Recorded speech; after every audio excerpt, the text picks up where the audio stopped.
Hey everybody, welcome back to another video. Today we are here at the Pasadena Film Festival in Los Angeles, California for Star Wars Theory's Vader fan film, fan meetup and showing, and we're just going to go inside and see what's up. Alright guys, we are in, and Star Wars Theory has been spotted over there, so that's pretty cool. We're going to go talk to him, and I actually brought a little Lego mock to show him, so that's awesome, and yeah. So there's Danny, the director, in case you guys don't know, and we're going to talk to Star Wars Theory soon. It's going pretty well so far. Hey guys, so I talked to Star Wars Theory a little bit, and my mock kind of got destroyed, but I'm going to rebuild it and show it to him, and we're actually going in now, so it's really cool. He's excited. He actually remembered me from the premiere, which is super cool, so yeah.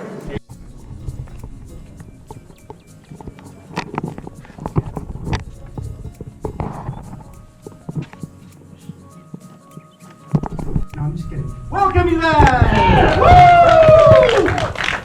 You truly are the faithful. I am so happy to see everybody here. All right, my name is Marco Neves. I'm the creative director of the Pasadena International Film Festival. A lot of you emailed me thanking me for my work in the film. I didn't work in the film.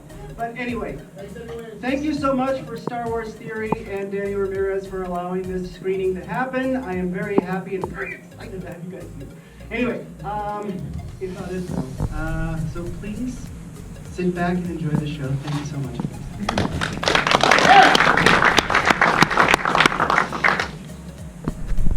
Oh, and there's a Q&A afterwards.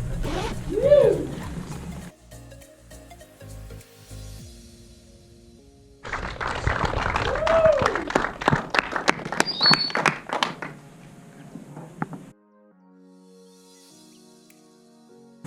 Hey guys, how are you? What's up, dude? What is up? So, how did you like it for the 500th time? Has anyone here seen it for the first time, just right now? Oh, wow. Oh. First time? Welcome, you guys. I'm so glad we did this. Anyway, so I was going to ask a few questions and then I'll open it up to the audience so you guys can ask your questions. Before I even ask the standard questions, I just wanted to say the level of detail in this movie is absolutely incredible. I mean, I noticed on Palpatine's makeup that there is a little thing that pulls on his chin that is exactly like in Return of the Jedi. It's amazing. It's actually a makeup mistake, but Is that what it is? yeah, but they just had the same problem in Return of the Jedi. It's amazing. Oh, and another thing I want to know: who had the genius idea? Probably all of you, to have that the fight have so many force powers used in between the sabers and like all that stuff, and especially the hold my beer moment for the Kylo Ren comparison of like laser stopping. Sorry, I'm streaming this. That's fine. That's why I'm What's up, dude? That's why I'm being lame and That's okay. being on my cell phone all rudely. That's fine. So you're streaming too, right? Yeah. We're streaming. So everybody, welcome to the Pasadena Film Festival! Screening of Star Wars Theory and Danny Ramirez's Vader, Episode 1, Shards of the Past. Woo! Yeah! Pasadena, baby! Okay, so your question was about the force powers. Like, Yeah. why did we? I think that was just something we really wanted to have from the beginning. That we wanted to show other things than just the lightsaber fights, and so. The idea of having Vader block Force lightning with a Royal Guard came from my boy George Lucas, who, yeah, you may have heard of him. Originally, when in Revenge of the Sith, when Palpatine Force lightnings Yoda wasn't hit with it originally. He actually used the bodies of the Royal Guards that he had stunned when he came in to block the lightning. Oh. So. We stole it. We straight up stole it, but it was fun to do. That was amazing. Another little detail was the moment where he says, leave us.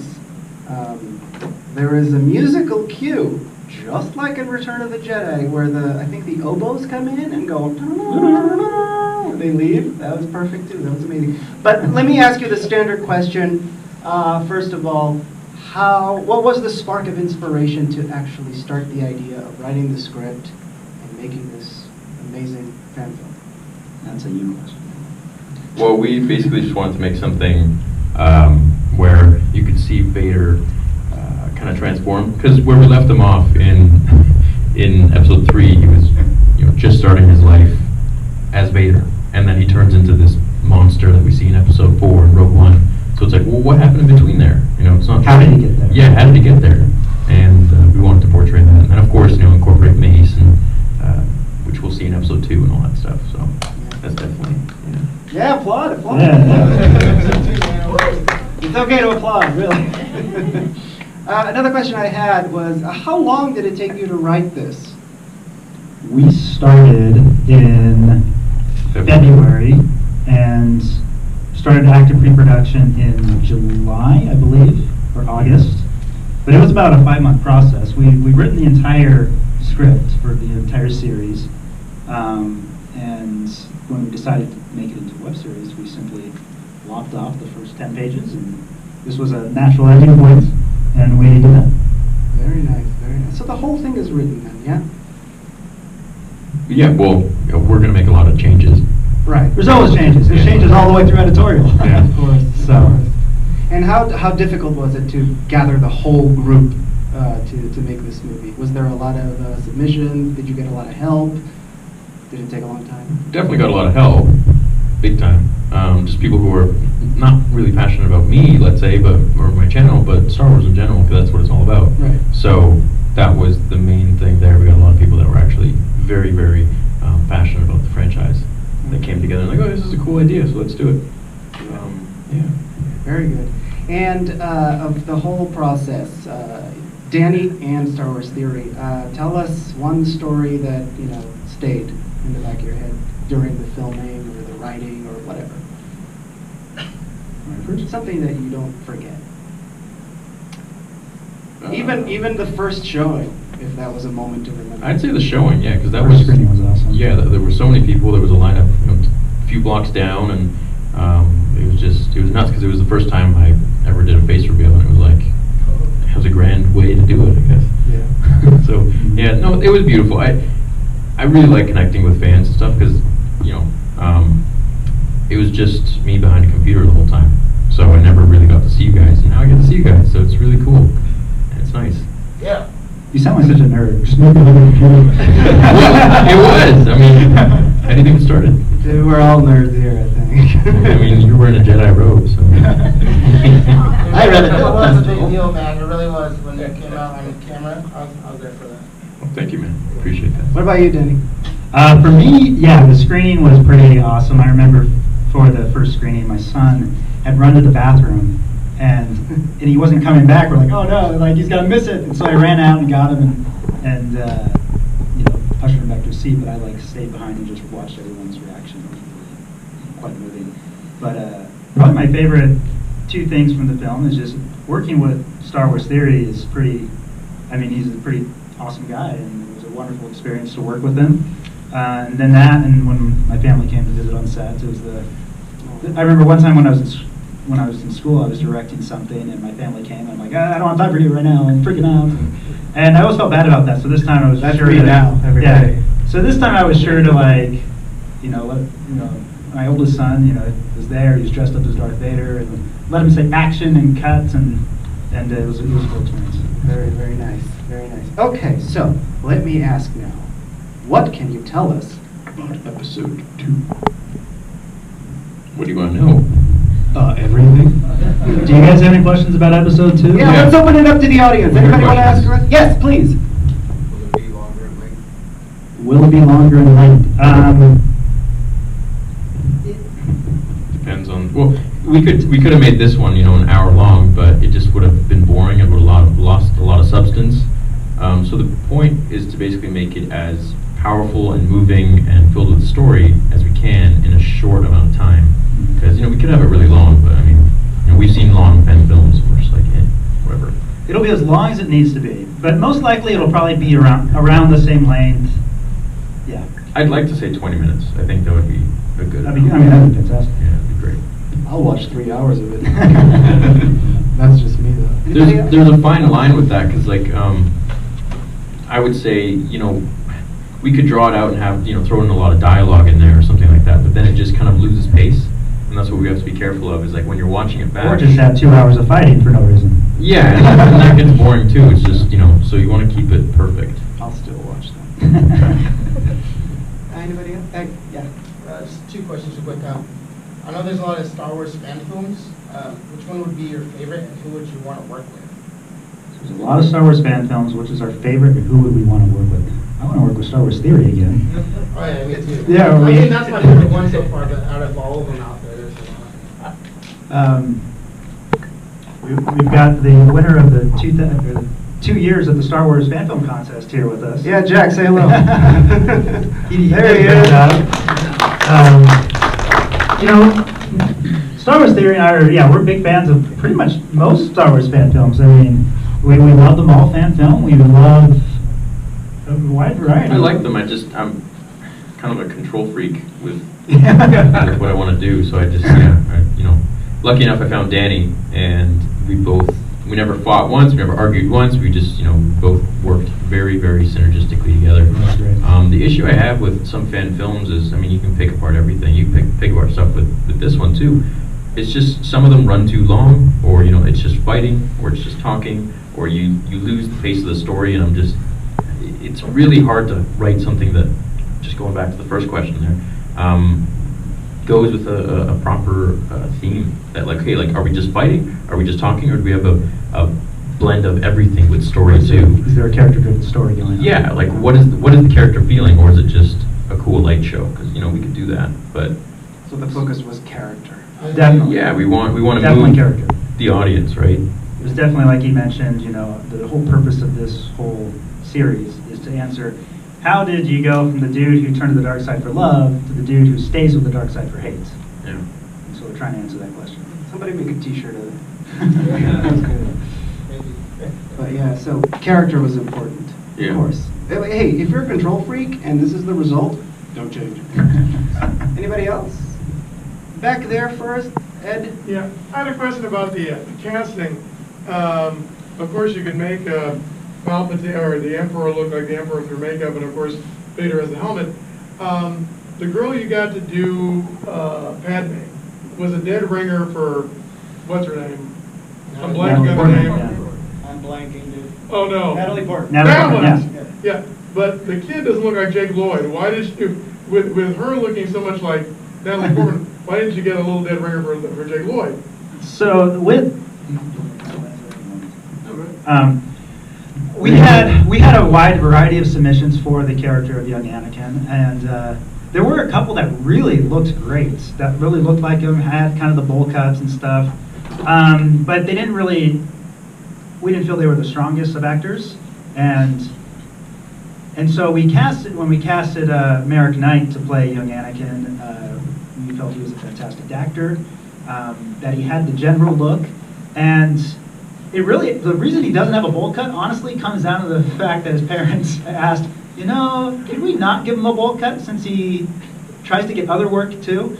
And so it was at that point where we're like, of course, this is a fan film and we don't want to give your child a bowl cut and now he won't be able to get any other acting jobs for 6 months. So that's the practical reason behind it. We would have loved to give him a bowl cut to make him look like Jake Lloyd, but in the end it was for sympathy of the child. And that goes with episode 2 as well. It's like, we can find people who look like Mace Windu or look like certain characters, but it's like, do they deliver that feeling? And it's not all about looks necessarily. Sam Jackson is such a persona besides his looks. That's the thing. It's like the voice, the facial movements, everything. It's just like the way he talks and moves, and you got to find someone who's really good at that. And to find someone who looks like him and does it like that's hard. That's why we had Palpatine's voice was someone different than the actual actor. Same with Vader. Yeah. You had another question down here? So I kind of have 3 questions. They're kind of brief. So Sure. the first 2 have to do with within the universe of your movie. So with Darth Vader and the Emperor, where were they at specifically in the galaxy? Not in the dream, but just talking before he goes into that boom. Were they in a certain galaxy, or was it just a star? And then the second question that kind of relates to the first one is, what was the object in the background in the window? Was that the Death Star, or was that just some kind of space station? All right. So let's answer the second question first. Yeah. So What was that? What was outside of the window, Mr. Theory? that was the Death Star. That was the Death Star. Being built. Now, where did the Death Star start its construction? Anybody? Geonosis. They were right near Geonosis. And that's right, yeah, the planet you see is the orange one. It's That's Geonosis. Yeah. Is it before the genocide of those? It is, or is it after? It's after, so they still from 8 right, months. they The still comic book or they still were cartoon. Had they killed him yet? No, they hadn't killed him yet. They were still constructing. So this is very early. yeah, Yeah. this is right around the time. Sorry, it's obscure. Well, to even get more specific, in Rogue One Catalyst, the book, it's Who's the guy? we were on the edge of greatness. What's his name? Krennic. Orson Krennic. Krennic. He talks about how Palpatine and Vader came to visit the Death Star construction. What we see at the end of Episode 3. In Episode 3, it gives the impression that it's like 2 seconds after the events of Mustafar, but the book makes it pretty clear that it's kind of a far time afterwards. And so, in our little minds, I don't know if you can call this canon to the non-canon fan film, but what we just saw is mere hours after the scene we see in Episode 3 where him and where Vader and Palpatine are on the bridge overlooking the construction of the Death Star.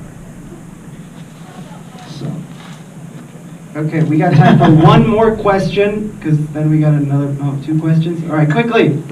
What would you guys like recommend if you want to become like a filmmaker or anything like that? find somebody like Star Wars Theory who will trust you with his baby. Just really work hard at it. I mean, that's the only thing I could say. Just if you want to direct, you got to direct. And come You to know, these it's a film area. festivals to network with people and get to know other artists and stuff. It's usually how I think people get to know each other. And finally, So correct me if I'm wrong, because I haven't seen the Rebels series yet. So Mace being alive isn't canon. Will you incorporate other non-canon things like Starkiller? No, Starkiller won't be in there. He'd be way too overpowered. And it would honestly take the focus off of Vader and Windu. The same question could be asked about, are we going to put Boba Fett in there? Because Windu's there. But then it becomes a Boba Fett Windu movie, Yeah. not a Vader Windu movie. So it'd be fun. I think you would love to make a Starkiller movie. Yeah, because I just want to see fights and stuff. But we gotta be careful. Maybe next time. Yeah. well, I wanted to say thank you all very much for coming. I gotta end it, dude. I'm sorry. May the Force be with you. And you guys, let's hear it one more time for them. Thank you, guys. Thank you so much.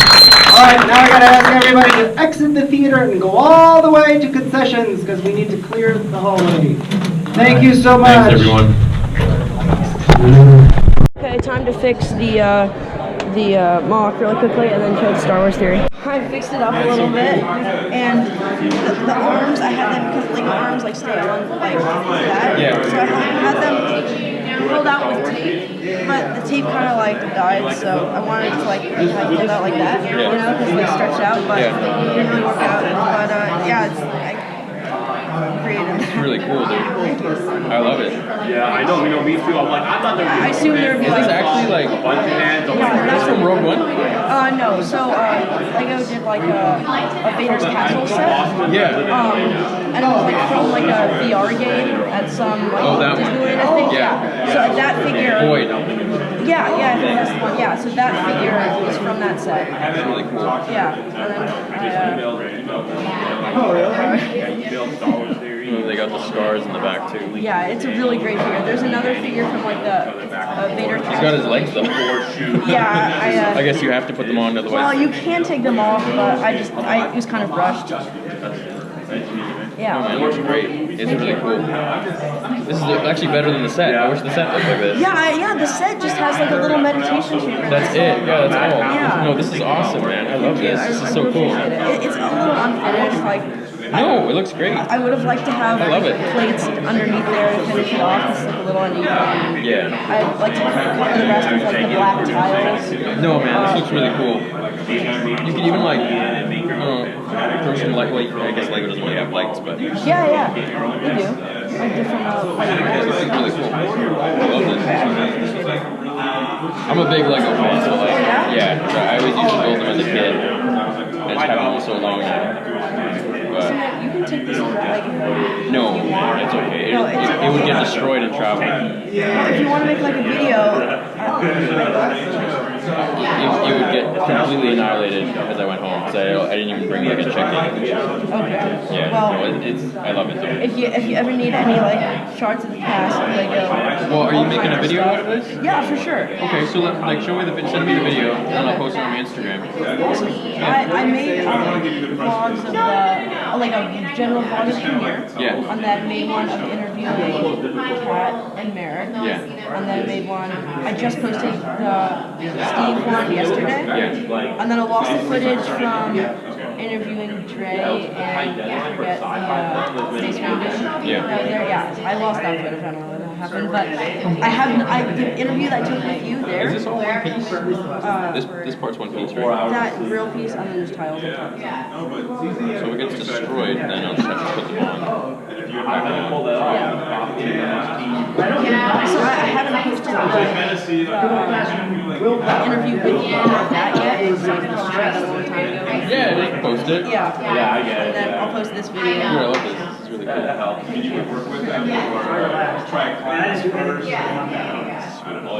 How long did it take you to build them?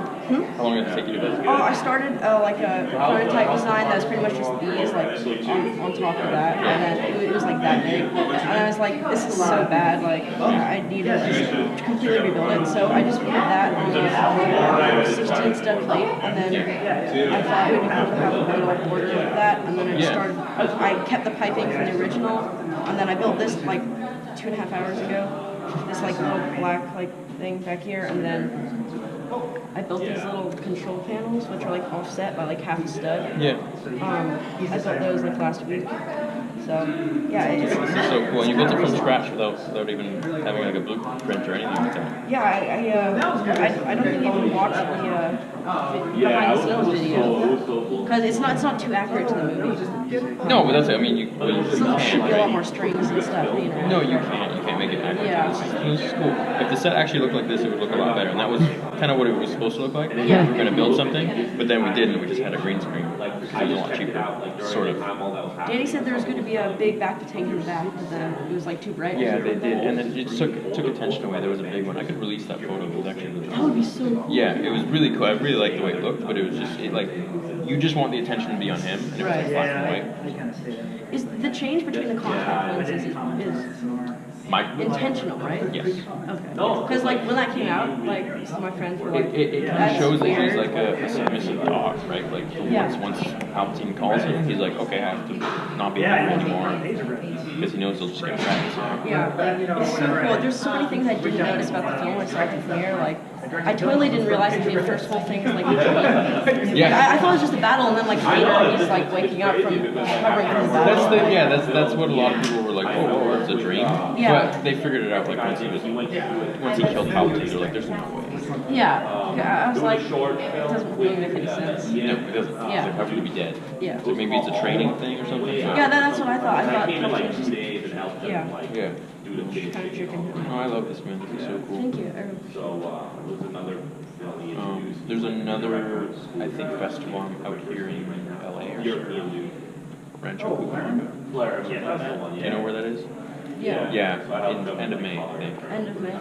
Like a film festival? It's like a Star Wars thing. Apparently, there's going to be like 4,000 Star Wars fans out there, like an actual big one, and they're going to show the film. It's not going to be like, Has there been like an announcement like no, I haven't on the announced website? it. I haven't, no.